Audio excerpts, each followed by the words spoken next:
Chapter 19. Isis. The waiter left the wine and walked away. She continued, In his great wisdom, Ra knew that if Nut had children, one of them would reign among men.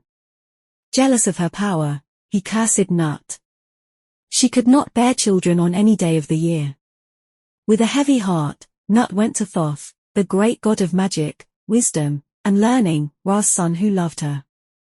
Thoth knew that Ra's curse, once spoken, could never be undone, but in his wisdom, he found a way to circumvent it. He went to Khonsu, the god of the moon, and challenged him to a competition. Game after game, Thoth kept winning. The bets grew, but it was Khonsu who bet the most, even betting some of his own light and losing. Finally, Khonsu refused to continue playing. Thoth then took the light he had won and created 5 extra days, which remained forever between the end of the year and the beginning of the next. The year until then had 360 days, and from then on, it had 365, with these 5 not belonging to any year. Since that time, Khonsu has been unable to shine with all his strength all the time, dwindling until losing brightness to regain strength again. On the first of the created days, Nut gave birth to Osiris, her eldest son. The second day was reserved to be Horus' birthday. On the third day, the second son, the Black Seth, Lord of Evil, was born. On the fourth, Isis saw the light for the first time, and on the fifth, Nephthys, the second daughter, was born. And thus, Ra's curse was fulfilled and defeated at the same time, as the children were born on days that belonged to no year. When Osiris was born, many prodigious signs occurred.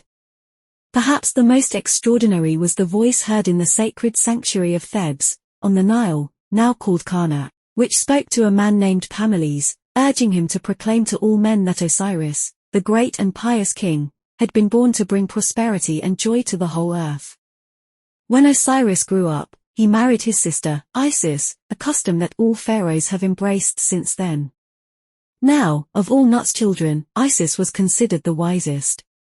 She was smarter than 1,000,000 men and her knowledge unparalleled. She knew all that was on the surface of the earth and under the sky, except for Ra's secret name. She wanted to know it, but she saw that she could only achieve it through cunning. The waiter interrupted us again, almost snapping me out of a trance as I listened to this story. He brought with him the food, which he placed on the table. We served ourselves in silence. I filled her glass with wine and then mine. Do you realize how fascinating this story is? I do. I know it is. Like any other that describes the origin of the world in the light of a particular culture. But have you noticed that there are points of contact between all of them? Points of contact, such as? For example, in the beginning, everything was darkness and nothing else existed except a vast surface of water. And the earth was without form, and void, and darkness was upon the face of the deep. And the Spirit of God moved upon the face of the waters, which you find in Genesis 1:2. Yes, now that you mention it, creation myths always have points of contact. They do, but the best part of the story is yet to come. Do you want me to continue? Do you ask a blind man if he wants to see? She laughed heartily. We began to eat, and she continued. Ra aged with each passing day. When he walked through the lands of Egypt, his head shook, his jaw trembled, and he drooled profusely like the elderly do. When his drool fell to the ground, it made mud. It was this mud that Isis collected and molded into clay. She gave this clay the form of a serpent, thus making the first cobra. The image of the uraeus that adorned the pharaoh's masks from then on is the representation of this cobra. Isis hid the cobra in the dust of the road where Ra passed every day as he traversed his realms of Upper and Lower Egypt. When Ra passed by, the cobra bit him and then disappeared into the grass.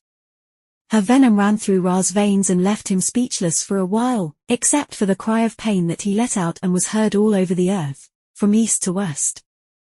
The gods who followed him gathered around him and asked, "What happened? What ails you?" But he could not find words to answer. His lips trembled, and he convulsed as the venom spread through his body, like the Nile spreads through Egypt in floods. When he finally managed to speak, he said, Help me, you whom I made. Something has harmed me, and I do not know what it was. I created all things, and yet, this one I did not create. It is a pain such that I have never had anything like it before, and this pain is like no other. And yet, who could harm me? No one knows my secret name that makes me all-powerful and guards me against the magic of sorcerers and witches. Despite this, as I walked through the lands that I created and cherished so much, something bit me.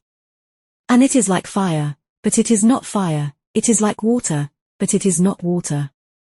I burn and tremble as my limbs convulse. Therefore, bring before me all the gods who have knowledge of magic, healing, and wisdom that reaches up to the heavens.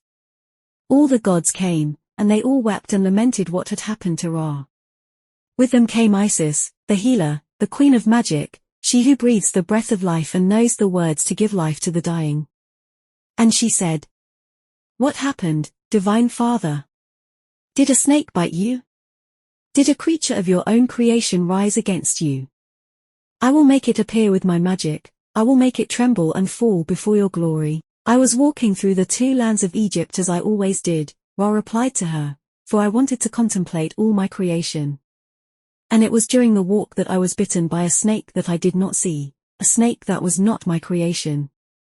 Now I burn as if I were on fire and tremble as if icy water passed through my veins, and sweat runs down my face as it does on the faces of men on the hottest days of summer. "Tell me your secret name," Isis said to him, in her sweetest and most soothing voice.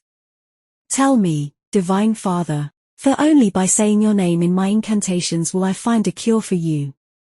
Ra then told her his many names. "I am the creator of heaven and earth," he said. "I am the builder of mountains. I am the source of all waters. I am light and darkness. I am the creator of the great river Egypt. I am the brother of the great fire in the sky, yes, I am Khepra at dawn, Ra at noon, and Atum at nightfall." But Isis did not utter a word, and the venom continued to spread in Ra's body. She knew that he had only told her names that men knew and that his secret name, the name of power, remained hidden in his heart. Finally, she said, "You know well that the name I need is none of those you uttered. You must tell me the name I seek so that I can make the venom leave and the pain end." The venom burned in Ra's veins with more force than any flame, and Ra finally screamed, "May my secret name pass from my heart to the heart of Isis. But before it passes, swear to me that you will not tell it to anyone except your firstborn son, the only one you will have, who will be called Horus, and make him swear first that he will not pass it on to anyone else among gods or men." Isis took the oath, and the name of power passed from Ra's heart to hers. Then she said, "By the name I now know, let the venom leave Ra forever." And the venom left, and Ra had peace.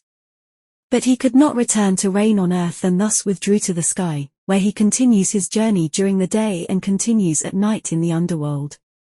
It was at this time that Osiris became ruler of Egypt and reigned over the earth as Ra had done. It was then that he saw that man remained wild and brutal, fighting, killing, and eating the flesh of his fellow man. But Isis discovered the grain of barley and wheat that grew wild among the other plants and was still unknown to man, and Osiris taught man to plant it after the Nile rose and fell, leaving the lands fertile. He taught them to harvest and store the grain and to turn it into bread.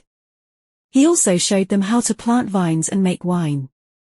And when the people of Egypt learned to make bread and learned to cut the meat of the animals he indicated to them as appropriate, Osiris gave them laws so that they could live in harmony, delighting in poetry and music.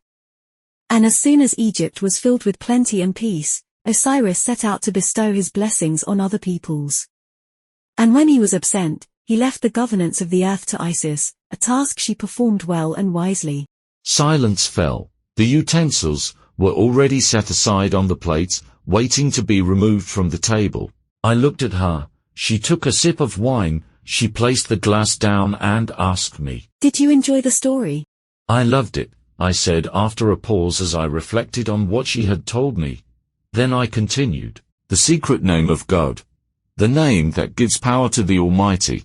The name that, when proclaimed, made you sprout wings and leave paradise. The name that made you the Pharaoh's wife. The one who discovers the grain amidst the wild plants. You are Isis, aren't you? Insightful. Yes, the legend of Isis is related to the founding of Egypt, the beginning of the era when the gods began to rule after our return to the sky. The waiter approached and said, as he began to clear the table, Do you want anything else? Desserts, coffees? For me, a coffee will do. Do you want anything else? I asked Lilith. A coffee as well. Very well, excuse me, Said the waiter, leaving immediately. It's a beautiful legend, but what lies behind it? Well, that's something I intend to tell you after coffee. She said with a smile.